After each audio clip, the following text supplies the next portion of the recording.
Esta participa en la sección de electricidad y cómputo, o electrónica y cómputo, y el área de física, el departamento de física. Ajá. Pertenecemos a ese grupo, como les he comentado muchas veces, muy pocas personas. Ajá.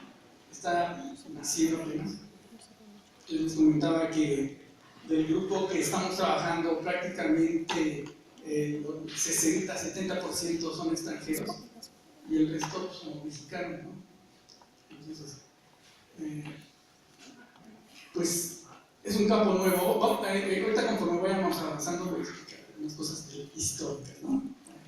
Muy bien. Introducción. Para hablar de cómputo cuántico pues tenemos que saber lo que es una computadora. Afortunadamente la mayoría de aquí son de sistemas. Entonces, en sus clases pues, todos sabemos que una computadora no es más que un autómata. Un gran autómata, con una gran cantidad de estados posibles. Es determinista. ¿Qué significa? Que no existe el azar, no hay incertidumbre. Ajá. Cuando revisemos la parte del cómputo cuántico, vamos a ver que todas las mediciones que nosotros llevamos a cabo son a través de funciones donde se involucra la probabilidad. ¿Qué significa eso? Que existe incertidumbre. Ajá. Entonces voy a pasar de una máquina clásica, determinista, sin incertidumbre, a una máquina donde su motor principal es precisamente la incertidumbre. Ajá. Pues la computadora que nosotros usamos, como les he mencionado muchas veces, pues, se basa en el modelo de von Neumann.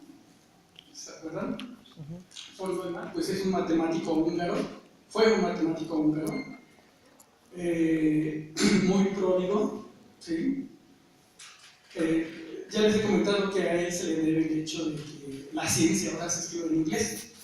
Antes de él, la ciencia se escribía en alemán. Ajá.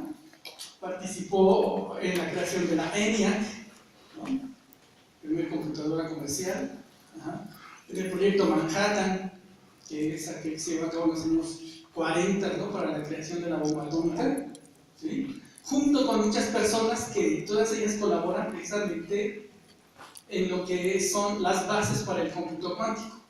¿Sí? ¿Qué tipo de personas? Richard Feynman, Robert Oppenheimer, Albert Einstein, Max Planck, Niels Bohr, Max Bohr, Schrödinger, Pauli, Dirac, ¿no? Muchos personajes que pues, a lo mejor muchos de ustedes no conocen, ¿no? Ya les he mencionado, tienen que leer, no todo es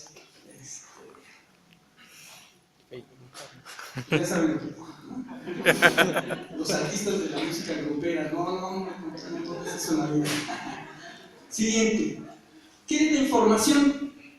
Ya en clase yo les he mencionado que existe una propiedad, una cantidad física que se llama entropía. ¿Sí? La entropía lo que hace es que mide el desorden. Entonces, ¿qué relación tiene la entropía con la información? La ecuación que vemos acá abajo, de I igual al logaritmo en base 2 de P, ¿sí? Es la ecuación de Shannon. Y con ella yo puedo medir la entropía en un mensaje. ¿Sí? Mensaje improbable implica poca probabilidad. Y cuando yo tengo poca probabilidad, el mensaje contiene una gran cantidad de información. ¿Sí? Ya les he puesto el ejemplo de que si ahorita nos llega la noticia, ¿saben qué? Hay un atentado, hay una bomba colocada aquí en el edificio de ambiental del Tesorem. Bueno, ¿es mucha la probabilidad o es poca? Es poca la probabilidad que eso pase. Uno pero nunca si sabe. llega a ocurrir, ¿es información o no es información? Sí es información. ¿Por qué? Porque actuamos en consecuencia. ¿Sí? Si yo les digo, por ejemplo,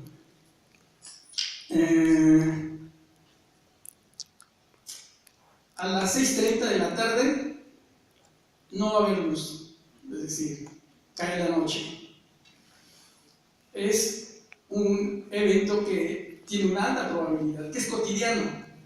Para nosotros es información, no no es información, ¿vale? No es información. Bueno, entonces la computadora que maneja datos, que después se convierten en información, ¿sí? Vamos a ver lo que es un bit, pues todos ya sabemos, afortunadamente, que un bit es el cuanto de información, es decir, la cantidad mínima de información con la cual una computadora que sigue el modelo de von Neumann trabaja. Es decir, a través del bit yo registro, proceso y almaceno, ¿no? Siguiente lámina.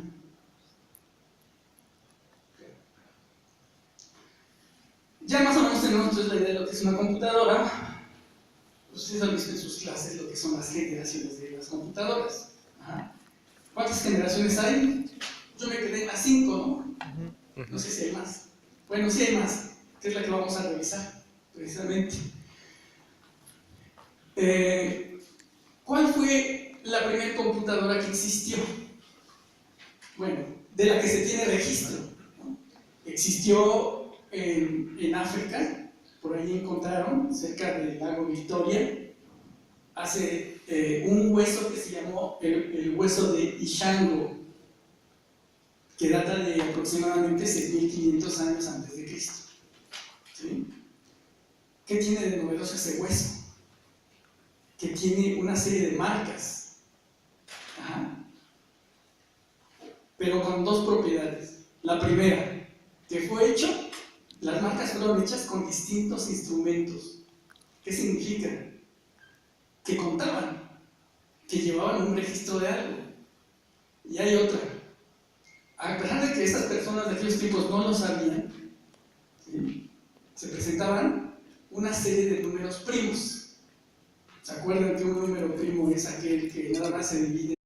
Bueno, pues esa se considera pues la primera máquina que auxilia al ser humano a registrar o calcular o almacenar, ¿sabes? Y después pues vienen las generaciones convencionales, ¿sí? Y pasamos por ¿dónde? Por las máquinas de Neumann, por la máquina de Turing. Ajá. Bueno, ¿qué es lo que caracteriza a una generación con otra? ¿Se acuerdan de qué tamaño era la ENIAC? O sea, cuando leyeron ustedes en los libros, es más o menos del tamaño del auditorio, ¿no?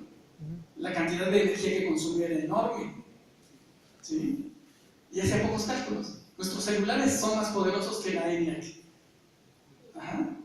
Conforme pasa el tiempo, el tamaño de las computadoras se hace más pequeño, ¿sí? Y por lo tanto, la velocidad de procesamiento se hace mayor. ¿Sí? Eso es lo que caracteriza la evolución de las generaciones de las computadoras. ¿Sí? Bueno, yo les he dicho en clase que actualmente, ¿qué es lo que ocurre? No vamos a encontrar ya computadoras con procesadores más rápidos, sino lo que vamos a ver es procesadores con un mejor performance. ¿A través de qué? De clústeres de procesadores. Ahí tenemos el i3, el i5, el i7. ¿Qué significa? Que tengo 7 núcleos. Programación paralela, ¿no? ¿Sí? Ahora, todo se está miniaturizando, es decir, se está haciendo todo más pequeño. Pero hay un límite. Existe un límite. ¿Cuál es? El que nos marca la física de las partículas elementales, es decir, las partículas elementales. ¿Qué es lo que persigue el cómputo cuántico? ¿Se acuerdan que en las computadoras convencionales, en la memoria donde almacenamos los bits, no son más que, ¿cómo se llaman? Donde almacenamos la información. ¿Qué? Condensador no, ¿cómo se llaman? Pueden decirme sin ningún que no estamos en clase. ¿Cómo se llaman los capacitores? ¿No? O la unidad básica de la memoria en la computadora es el flip-flop, que es un pequeño capacitor. Si no hay carga es 0, si hay carga es 1. ¿vale? Con la miniaturización de los chips, ¿sí?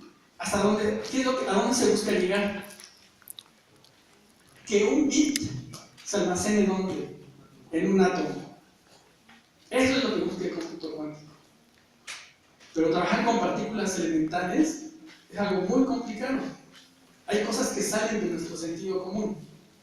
¿Sí? Ya más adelante veremos algunos paradigmas, ¿no? Más bien paradojas. A ver. Entonces, estamos dando un paso de la mecánica clásica.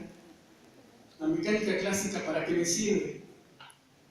Para medir, y esa palabra es clave, medir la posición, la velocidad y la aceleración de partículas. La mecánica clásica. Y usamos la mecánica newtoniana. ¿Vale? Esa que vieron en sus cursos de física. Ahora, pero como estamos pasando a querer que un bit sea representado por un átomo, ya la mecánica clásica no me sirve. ¿Sí? Si yo quiero calcular la velocidad, posición y aceleración de un átomo, la mecánica clásica ya es una herramienta obsoleta, no me sirve. ¿Qué tengo que hacer? Usar la herramienta de la mecánica cuántica. ¿Sí? Con ella puedo medir la posición, velocidad y aceleración de partículas elementales, es decir, átomos, electrones, fermiones, muones, pero nos vamos a concentrar en el electrón, ¿no? ¿Con qué fines? Lo mismo que la computadora clásica: registrar, almacenar y procesar bits. ¿Vale? ¿Cuál es el estado actual del cómputo cuántico? Bueno, se está desarrollando software, entre comillas, para una máquina que aún no existe. Muchos me van a decir, es que yo leí en la revista muy interesante que dicen que ya hay una. No, tienen que irse a leer hay una página que se llama Scopus, ¿no? En esa página, ustedes sí pagan, que no es gratis. Por ejemplo, la ventaja que tenemos nosotros al estar en el Simvestar es de que pues para nosotros es gratis, ¿no? Ya entramos y bajamos los artículos que deseamos.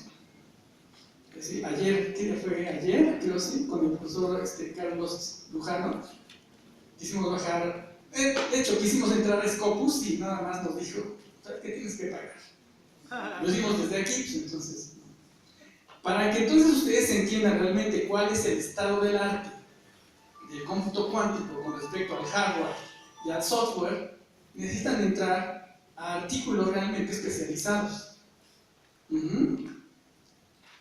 Que los bajen de revistas, como por ejemplo Annalen Physics, Physics Review, ¿no? O la IEEE, etcétera, etcétera.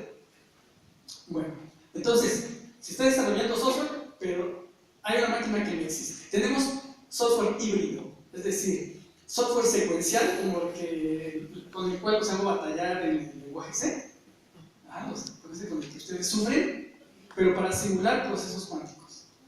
Es decir, que no es cuántico, es un híbrido, ¿no? No hay todavía así un software 100% cuántico que corra sobre una máquina también 100% cuántica. Y sucede lo mismo que sucedió hace muchos años, ¿sí? Por ejemplo, ¿se acuerdan de la materia de autómatas? Bueno, autómatas es la parte formal de la computación, que no es otra cosa que matemáticas. Pero eso existió antes incluso de que apareciera la ENIAC. ¿Qué significa? Que antes de que realmente ya apareciera la primera computadora digital clásica, ya existía, ¿sí?, todo un formalismo, es decir, un lenguaje para crear o materializar algoritmos en esa máquina. ¿Sí? Es decir, ya existía el software, pero no existía ¿qué? La máquina. hasta los años 40, ¿no? Cuando llega von Neumann y todo su equipo, y entonces es cuando ya realmente esos algoritmos, ¿qué pasa? Se ejecutan. Igual pasa ahorita con el cómputo cuántico. Se están empezando a hacer algoritmos, pero no existe aún la máquina. Es decir, que aquí vemos que la historia es como una espiral. La historia se repite. Claro, las condiciones de aquellos años, de los años 40, no son las mismas a las de ahora, ¿sí? Pero el patrón se repite. Es decir, existe el software, existe la algorítmica, pero no existe la máquina, ¿no? Siguiente. Bueno, ya vi que lo que es la computadora y un poco de historia, ¿no? Y que ya vi que los bits son algo importante. Y es el lenguaje de la computadora, el alfabeto de la computadora, no tanto que se lo sé remarcar. El alfabeto, ¿quién es? 0 y 1, ¿no? Y no hace falta uno que me diga A, B, C, D. La mecánica cuántica nace, ¿sí?, cuando los físicos en los años 1900, 1800 comienzan a estudiar la naturaleza de la luz, ¿sí? Y en ese tiempo, lo que de hecho todavía, o sea, para hacer cálculos, por ejemplo, sobre cuestión de telecomunicaciones, no se usa mecánica cuántica. Se usa la teoría electromagnética de Maxwell, las ecuaciones de Maxwell. Sí, no quiere decir que porque estamos trabajando con mecánica cuántica, la mecánica clásica ya se tira. No, la mecánica clásica sirve mucho, ¿no? También es así que pues, hay muchas cosas que gracias a la mecánica clásica nosotros tenemos a la mano nuestro, ¿no? Ahorita lo que viaja pues, son el sonido a través de ondas, y si yo quiero hacer una descripción de esa dinámica, pues ¿qué uso? Las ecuaciones de Maxwell.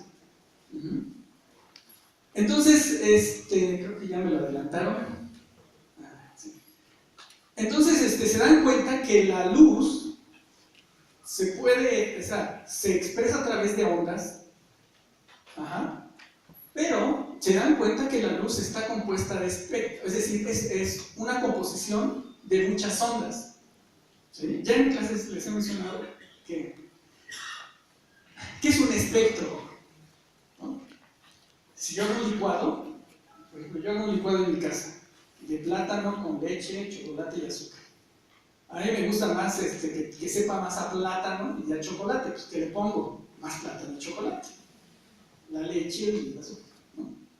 Pero si viene la señora que cuida a mi hijo, ¿no? Que es su mamá, no, a ella le gusta menos plátano, menos chocolate, pero más azúcar y leche. En una cosa estamos de acuerdo, que ambos son licuados de plátano con chocolate. Pero que si yo pruebo uno, me va a saber más a plátano que el otro. O si pruebo uno, me va a saber más a chocolate que el otro. ¿Qué significa? Que está formado por un espectro. Es decir, se componen de lo mismo, pero en diferentes proporciones. ¿Sí? La luz, entonces, ¿qué es? Está compuesta por muchas ondas, pero en diferentes proporciones. Por esa razón, en la pantalla de presentación vimos el color verde del sinestado. ¿Qué quiere decir? Que ahí predomina el espectro del color verde. Y del otro lado vimos el símbolo del Instituto Politécnico Nacional, ¿no? Y es color guinda. Entonces ahí domina otro tipo de espectro, ¿vale? Bueno, después Maxwell dijo, no describimos la luz a través de ondas, y estableció sus ecuaciones. Para hacer tiempo, hay ciertos fenómenos como, hay uno muy famoso que es la radiación del cuerpo negro, ¿sí? Donde se intentan explicar qué pasa cuando yo tengo en un cuerpo aislado a gran temperatura, qué pasa dentro si hay un orificio, y veo por ahí, ¿de qué color es la luz?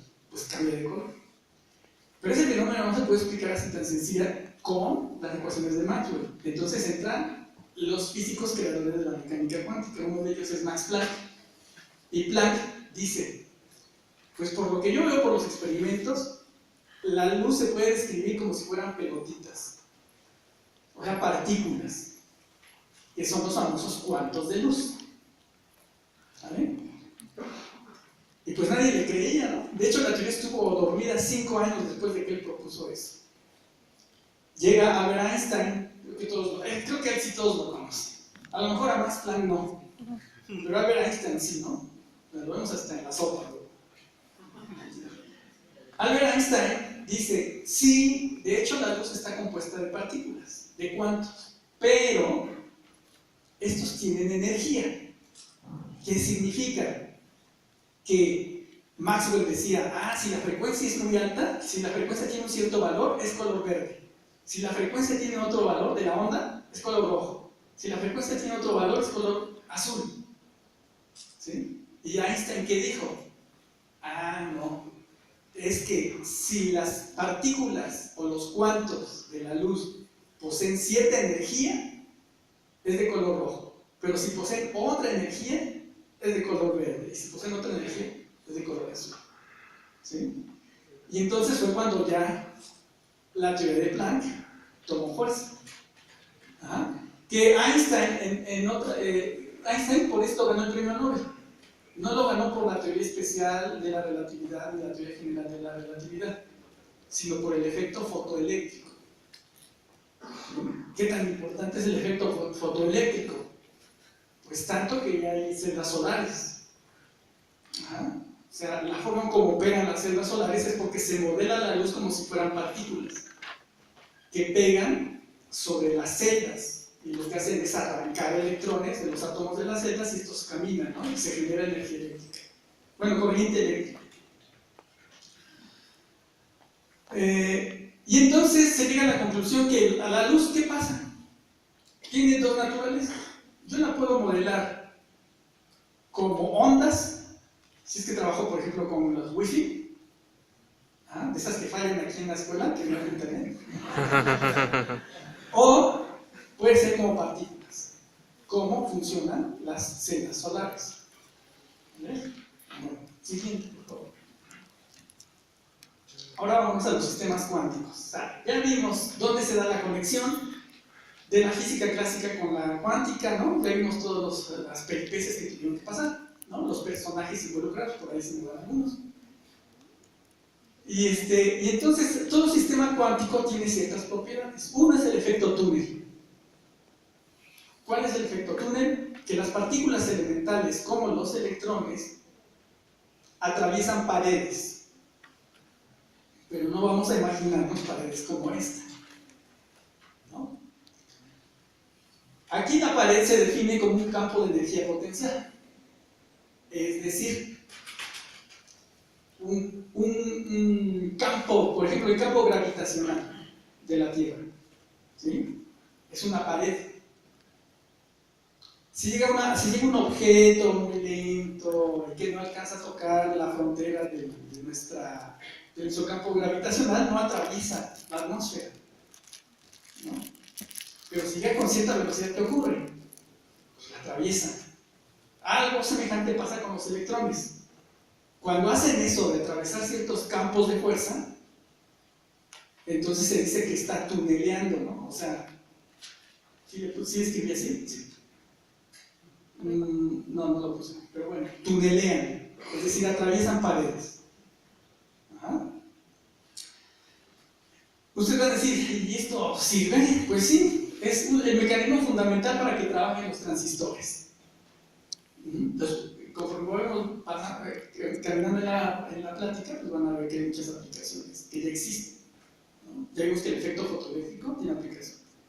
Ya vimos que el efecto túnel de las partículas, de los electrones al atravesar campos de energía, tiene aplicación y se da en los transistores, ¿no? ¿Sí? Siguiente, por favor. Otra propiedad que tienen los sistemas cuánticos, es decir, los sistemas formados por partículas elementales, es el spin. El spin es independiente de cualquier parámetro, cualquier otro parámetro, es una variable independiente. En general, hay muchos valores para el spin. Pero en cómputo cuántico se toman solamente dos: el 1 medio o el menos 1 medio, o el que va arriba o el que va abajo, o el que está muerto o el que está vivo. Bueno, al revés, muerto y vivo, ¿no? Bueno, el spin es independiente de cualquier otra variable física y como siempre les he dicho, ¿no? El problema de los que usamos las matemáticas pues es que tenemos que asociarlos con fenómenos de la vida real. ¿Cómo vamos a trabajar con el spin? Lo vamos a ver como un vector. Después vamos a ver que no me conviene como un vector, mejor como un número complejo. Y después mejor como una matriz. Fíjense todo lo que tiene que pasar, ¿no? Para trabajar con este tipo de cosas como el spin. ¿Vale? Siguiente. Dice melodía cuántica, ¿no? ¿Por qué? Pues porque ahorita vamos a... Es algo que va a sonar en nuestros oídos y nos va a deleitar, ¿no? Con toda esta teoría tan interesante, ¿no? Entonces, para yo denotar el estado de un sistema cuántico, utilizo algo que se llama la notación de Dirac. Y la notación de Dirac es ese simbolito que está ahí. Psi, lo que está entre la línea y el mayor que, ¿sí? Representa una función de estado de un sistema cuántico. Bueno, ya lo puse ahí. Entonces, ¿cómo represento, por ejemplo, al spin que va hacia arriba? Como una matriz, columna. 1, 0. Y el spin que va hacia abajo lo represento con una matriz, pero con 0, 1. Nada más para información, estos dos vectores no son más que el I gorrito y el J gorrito de un espacio vectorial. ¿Se acuerdan de los vectores, la base canónica, que son ortogonales y normales, es decir, de longitud 1? No es eso no es más que la base canónica de un espacio vectorial, solamente que aquí estoy trabajando con números complejos. O sea, hay cosas que ustedes ya más o menos conocen, ¿no? Por eso siempre se les dice, tienen que estudiar, tienen que poner atención a sus maestros, ¿no? Cuando llegue el momento y les digan, es que esta es la base canónica de un espacio vectorial de números complejos, ya, inmediatamente captan la idea, ¿no? ¿Vale? Bueno. Siguiente. Algo muy importante que se da en mecánica cuántica es la medición. ¿Sí?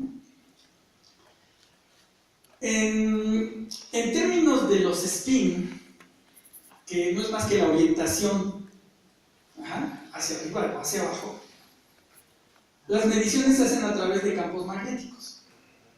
¿Sí? Aquí hay un problema. Miren. Hay algo que se llama el principio de superposición. ¿Qué significa esto? A ver, ¿qué me dice esta ecuación? Me dice que el estado de un sistema cuántico, psi, el estado de un sistema cuántico, esta es la letra psi, ¿no? Como psicología. ¿Sí? ¿Sí me dicen? Que no lo entendieron. Aquí es igual.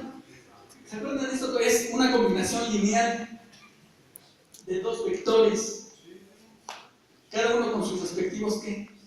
Coeficientes, ¿no? ¿Qué me dice esta ecuación? Que un sistema cuántico se puede encontrar al mismo tiempo en el spin 0, en el estado 0 o en el estado 1. ¿Pero qué pasa con los demás spins? ¿Sí?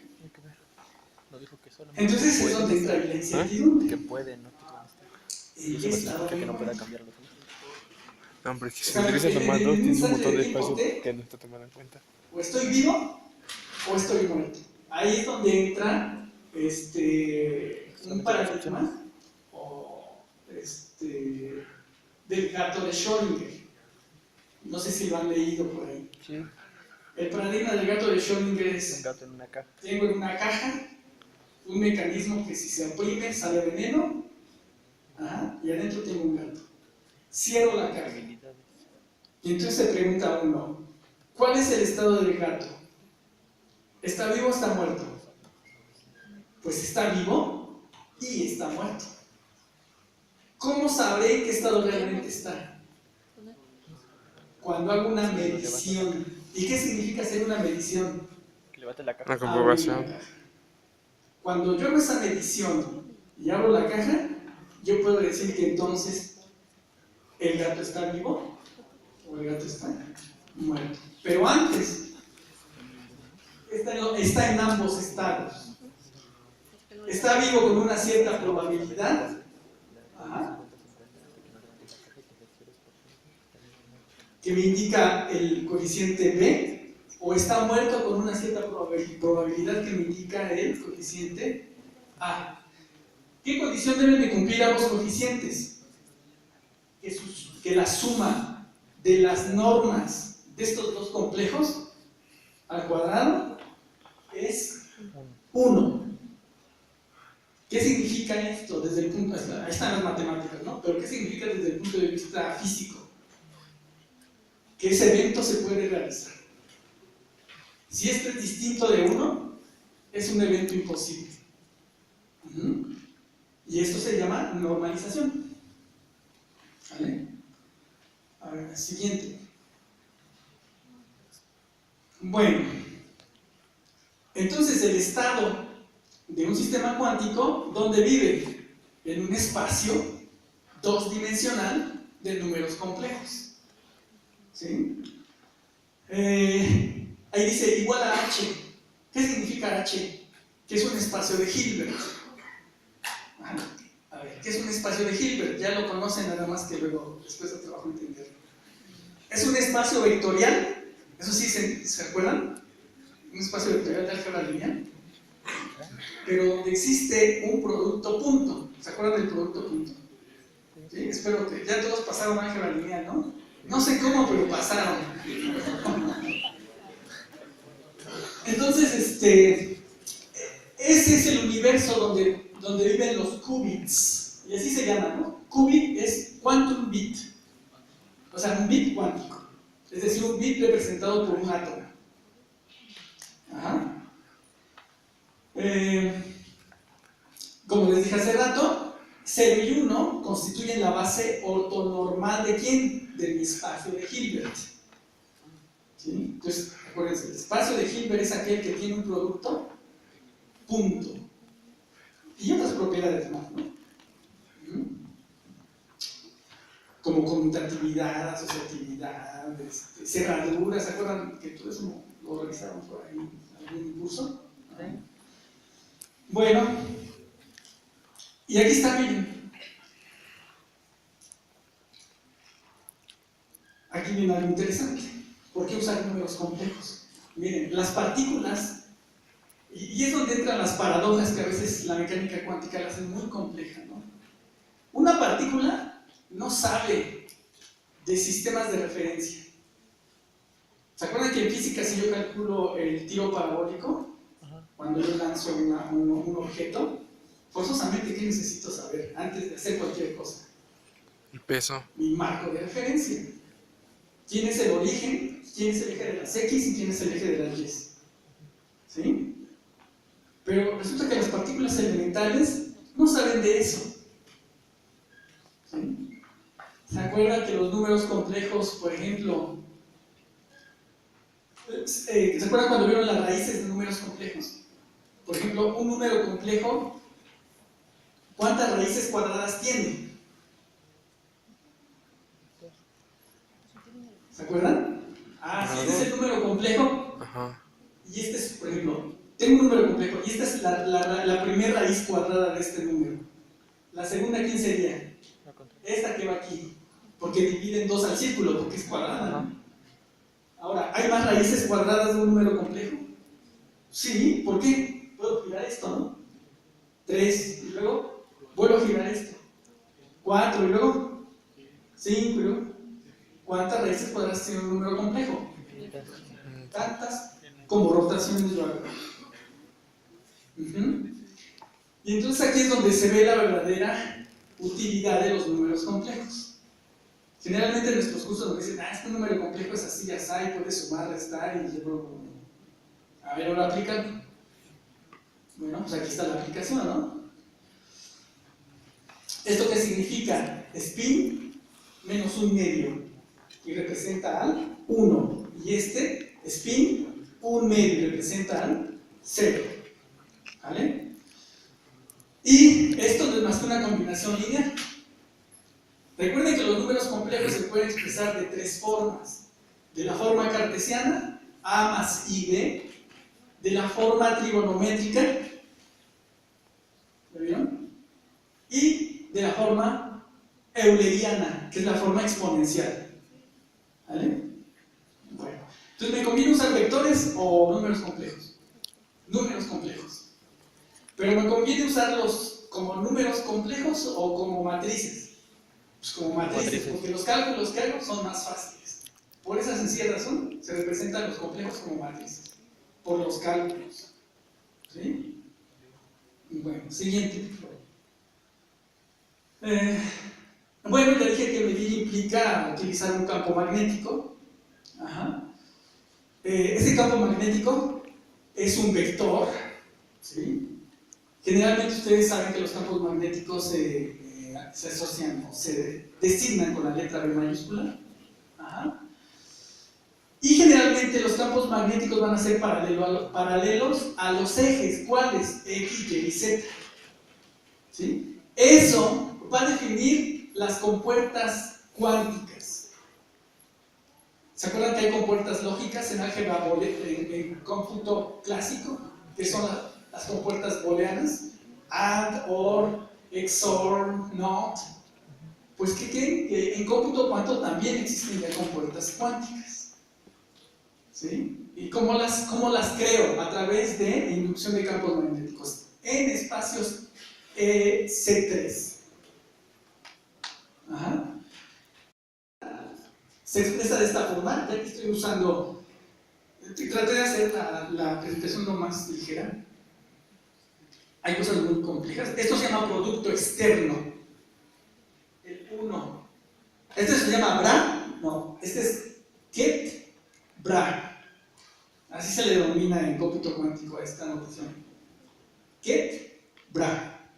Entonces el producto de un Ket por un Bra se llama producto externo. ¿Se acuerdan que les dije que necesitamos que el espacio fuese de Hilbert? Para que yo pueda hacer multiplicaciones, ¿no?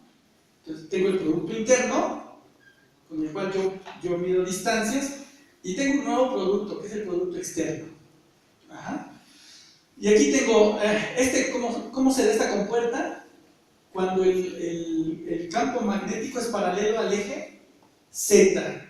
¿Se acuerdan que en álgebra lineal es sub 1, es sub 2, hasta es sub n es la base canónica de un espacio Rn? Pues aquí los utilizamos, ¿no? Y lo mismo ocurre aquí con X, ¿no? Solamente que este es paralelo ¿con quién? Con el eje X y defino otra compuerta. Ajá. Siguiente, por favor. Tengo otra compuerta que es Y, solamente que esta va precedida por el número imaginario I. Ajá. Y tengo esta compuerta que es muy especial. Es la compuerta identidad. Ajá. Entonces, ¿qué es un algoritmo cuántico? Un algoritmo cuántico no es a lo que estamos acostumbrados. Es decir, un void main, comienza integer, asterisco, asterisco, función de transición, todo eso que los ha torturado estos semestres. No. Un algoritmo cuántico es una secuencia de compuertas cuánticas. No existe aún un lenguaje de alto nivel como el que ya conocemos, como los que conocemos, ¿no? Que me permita a mí desarrollar algoritmos humanamente fáciles de comprender. Anteriormente, acuérdense cuando estaba la ENIAC, que los programas que eran una serie de switch, abrían y cerraban switch, no existía un lenguaje de alto nivel. Hagan de cuenta que ahorita estamos en esa etapa. Entonces los algoritmos, ¿qué son? Una serie de switch, pero ya no vamos a usar el on y el off, sino que X, Y, Z, I. ¿Sí? Bueno, siguiente, por favor. Pues hasta aquí todo parece, no, pues vamos bien, ¿no? O sea, vamos como en la historia, o sea, me parece que vamos sin ningún problema. Pues no. Hay muchos problemas para la computadora cuántica. Primero, y ya les he dicho que los griegos trabajaban siempre preguntándose, ¿no? Bueno, pues igual aquí, ¿no? A ver, ¿es posible atrapar una partícula cuántica? Es decir, ¿es posible atrapar un átomo o un electrón? Que alguien agarre y diga, ah, mira, aquí está un electrón. No es posible. ¿Por qué? Pues porque yo dije al principio, los electrones tunelean. Es decir, si yo tengo un contenedor, ¿qué va a hacer el electrón? Atravesar. Lo va a atravesar. Por eso se trabaja, han visto que los ferrocarriles en Japón usan campos electromagnéticos para que ya leviten los trenes. Se busca de esa manera, ¿no? O sea, generar campos o paredes intensas que no puedan los electrones que escapar. O recuerden que cuando hace calor las partículas se mueven y cuando hace frío tienden a vibrar. La otra técnica es, bueno, no puedo generar campos electromagnéticos muy fuertes, ¿qué hago? En frío, pero son temperaturas llegando casi al cero absoluto. ¿Para qué? Para que el electrón no se mueva tanto. Entonces, ese es uno de los problemas, ¿no? ¿Cómo frenar la partícula? ¿No? Y frenar la partícula, ¿qué implica? Darle tiempo para hacer cálculos. Porque si no, la partícula desaparece. Y entonces se me va el bit. ¿No? Ya no puedo hacer nada sin él. Siguiente. Otro problema tiene que ver con algo que se ve al principio de incertidumbre. Y ese a lo mejor ya se los explicar a ustedes. Miren. Yo les comentaba, ¿no? ¿Qué pasa cuando estamos en la penumbra y vemos unos polvitos chiquitos ahí que vuelan y se nos ocurre querer agarrar uno? Lo ubicamos muy bien. Quiere decir que ya calculé perfectamente su desplazamiento, su posición. Pero el momento que yo quiero agarrarlo, Desaparece. destruyo su estado. ¿Sí? Y lo que le imprimo es un momento, y entonces se mueve. ¿Qué quiere decir? Que jamás lo voy a poder agarrar. Ajá. El principio de incertidumbre me dice que si yo tengo una partícula elemental y quiero calcular tanto la posición como la velocidad, solamente voy a poder calcular una, a expensas de la otra se destruye. Si yo quiero calcular la velocidad, ¿qué es lo que ya no voy a poder calcular? La posición. De hecho, en mecánica cuántica no se calcula la velocidad, se calcula el momento. ¿Por qué? Porque en mecánica cuántica yo no puedo seguir la trayectoria de un electrón. No hay. ¿Cómo voy a calcular la velocidad de algo de la cual no sé su trayectoria? Entonces se le da la vuelta y se calcula el momento. ¿Se acuerdan que el momento es igual a qué? A la masa por la velocidad. Y la velocidad es la derivada de la posición con respecto al tiempo. Ajá. Bueno, entonces, resulta que si yo atrapo entonces una partícula, por el simple hecho de interactuar con su medio ambiente, ¿qué es lo que ocurre? Se destruye su estado. ¿Sí? Entonces, tengo dos problemas. ¿Cómo detengo una partícula? Y aparte, ¿cómo le hago de tal manera que no interactúe con su medio para que ésta se conserve? Ajá. Ya habíamos dicho que interactuar implica medir entonces implica observar. Ajá. Y si yo observo un sistema cuántico por el simple hecho de observarlo, que implica que están pegando fotones sobre él, el estado del sistema cambia.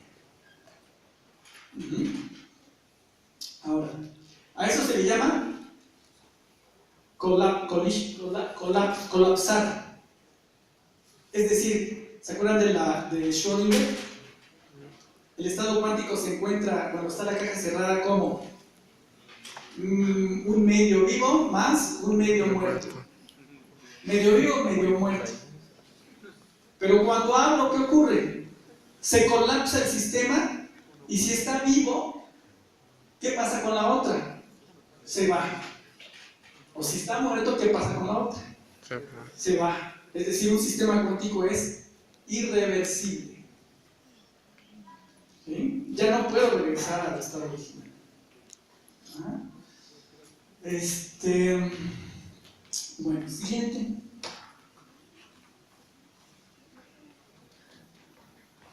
Bueno, viene la otra parte. No, un humano se compone de qué? Ya también lo hemos visto, de huesos, tejidos y órganos. Y estos se componen de quién? De moléculas. Y las moléculas se componen de quién? De átomos. Y los átomos se componen de qué? De partículas elementales, que además tunelean. Si estamos compuestos de esas partículas elementales que tunelean, es decir, que atraviesan paredes, ¿por qué nosotros no podemos tunelear? Ajá. ¿Por qué no podemos tunelear si de lo que estamos formados sí lo hacen? ¿Vale?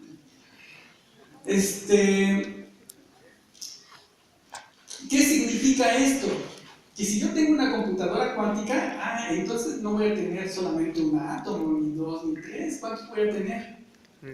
Millones. ¿Eso qué significa? Bueno, que los componentes atómicos de esa máquina tunelean. Pero ¿qué es lo que debo de cuidar cuando diseño una máquina de esas? Que ya en su conjunto, que va a ser una máquina grande, no tunelee. Es decir, vine de la mecánica clásica a la mecánica cuántica, diseñé mi máquina usando mecánica cuántica, pero como está grande, ¿a dónde regreso? A la mecánica clásica. Esos son los paradigmas del cómputo cuántico en cuanto al hardware. Es decir, yo sé que, ya como les dije, ¿no? A lo mejor leyeron por ahí algunas revistas, ¿sí? Donde dice una nota pequeña que ven ahí en la revista esta de grupeos, ¿no? Y al final ven, no, que una computadora cuántica. No, pero no tienen que leer los artículos. Ajá. Siguiente. Bueno, para concluir, para que no se aburran tanto. Miren, traté de presentar esta pequeña plática de una manera que no sea tan complicada, ¿no? Realmente trabajar con mecánica cuántica es muy complejo. Ajá. Yo les he dicho que en el futuro, si ustedes quieren innovar o entrar en campos donde la mayoría no entra, pues uno de ellos es la mecánica, el cómputo cuántico. Pero es muy exigente. Es decir, tenemos que tener muy buen conocimiento de herramientas como son las matemáticas. Y no mencioné nada de cálculo diferencial integral, ni de ecuaciones diferenciales. No me metí a la ecuación de Schrödinger, ni a los hamiltonianos, que es algo más complicado. Es decir, aquí debe uno de dominar tanto lo que es la parte del cálculo, las ecuaciones diferenciales, variables complejas, teoría de operadores, álgebra lineal, álgebra abstracta. Precisamente hoy, allá en el Poli, estaban comentando cómo es en general, cómo funciona un algoritmo de tal. Aquí que les gusta mucho el encriptamiento, ¿no? Por ejemplo, cuando yo tengo un sistema de encriptamiento cuántico, si yo establezco relación, por ejemplo, hagan de cuenta que yo le marco al profe Trejo, establecemos los dos comunicación. Pero si existe un tercero que quiere espiar lo que nosotros estamos hablando, el tercero, por el hecho de ir a medir o de ver nuestra comunicación, ¿qué hace con el sistema? Se destruye. Lo colapsa. Y cuando se colapsa un sistema de comunicación, ¿qué significa? Que alguien nos quiere espiar. Ajá. Entonces, ese tipo de encriptamiento pues es 100% seguro. ¿Sí? Bueno, ahorita casi todos los algoritmos, mucha gente está yendo por la parte de encriptamiento y teletransportación. O sea, la teletransportación es, no crean que es un átomo que yo tengo aquí de manera mágica aparece allá, no. Tengo un sistema cuántico, es decir, tengo dos átomos separados, pero que tienen que formar parte del mismo sistema. ¿Sí? Entonces, ese tipo de encriptamiento pues es 100% seguro. ¿Sí? Y, bueno, ahorita casi todos los algoritmos, mucha gente está yendo por la parte de encriptamiento y teletransportación. O sea, la teletransportación es, no crean que es un átomo que yo tengo aquí de manera mágica aparece allá, no. Tengo un sistema cuántico, es decir, tengo dos átomos separados, pero que tienen que formar parte del mismo sistema. Esa es la teletransportación. Teleportation, como dicen allá. Como les digo que son casi puros extranjeros, pues teleportation, ¿no? Bueno, teletransportación. Y en lo personal, un servidor se está dirigiendo a modelar sistemas complejos multicuerpos, en particular sistemas biológicos. Entonces hay un campo vasto, ¿no? Pero muy complicado. Bueno, y con esto, pues, termino esto, y si tienen preguntas, pues adelante, ¿no? Espero que ahora sí pregunten, como en clases. Que se